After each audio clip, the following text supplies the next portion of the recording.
ហឹងត្រជាអស់រយៈពេលមួយខែទៅហើយរោគមូលហេតុមិនឃើញរហូតដល់ថ្ងៃមួយបណ្ដាលមានការឈឺចាប់យ៉ាងខ្លាំងទើបមកពេទ្យរកឃើញថាមានសម្លេងមីដុំបានជួបនឹងក្រដាសត្រជារបស់គាត់ហើយមិនដឹងថាវារបូតតាំងពីកាលប្រហែលជារបូតតាំងពីមួយខែមុនហើយមើលទៅបងប្អូនណាខ្លះធ្លាប់មានអាការៈបែបហ្នឹងហើយឧស្សាហ៍ត្បាល់ត្រជាដោយប្រើសម្លេងគួរតែប្រយ័ត្នប្រយែងទាំងអស់គ្នាឥឡូវនេះជាលិកាដែលនៅជំនាញរុនត្រជារោងការរលាកដោយសារតែការបង្ករោគនៅពេលដែលបងប្អូនដាក់សម្លេងចូលមានឱកាសដាក់មេរោគចូលទៅតាមសម្លេងនោះដែរនេះដោយសារតែគ្រូពេទ្យបានឲ្យថ្នាំស្ពឹកទេបើសិនជាមិនឲ្យថ្នាំស្ពឹកប្រកាសជាមានការឈឺចាប់ខ្លាំងមិនខានបើសិនជាមានអាការៈមិនស្រួលនៅក្នុងរុនត្រជាគួរតែទំនាក់ទំនងមកកាន់គ្រូពេទ្យផ្នែកត្រជារបស់បំពង់កដែលនៅជិតលោកអ្នកបំផុតបើមិនដឹងទៅណាទេអាចទំនាក់ទំនងមកកាន់ Telegram នៅក្នុង profile ករណីពិសេសមួយគឺធ្លីក្រដាសត្រជា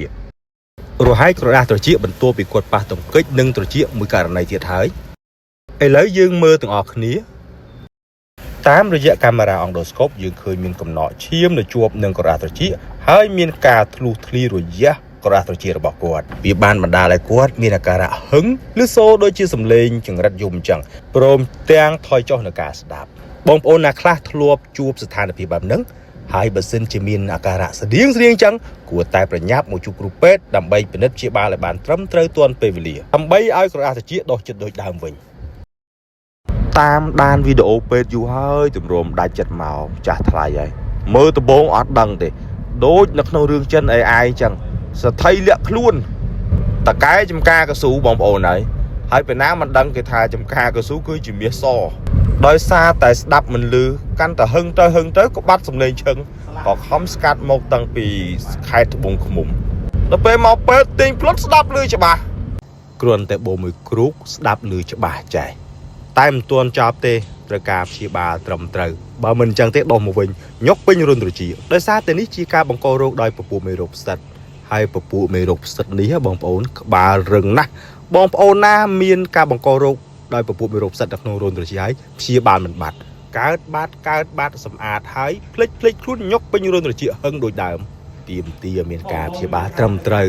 កន្លងមកអ្នកជំងឺមួយចំនួនគាត់ព្យាបាលដល់ពេលបានធូរគាត់អត់ទៅពេទ្យវិញទេអញ្ចឹងហើយបានជំងឺផ្សិតពិបាកព្យាបាល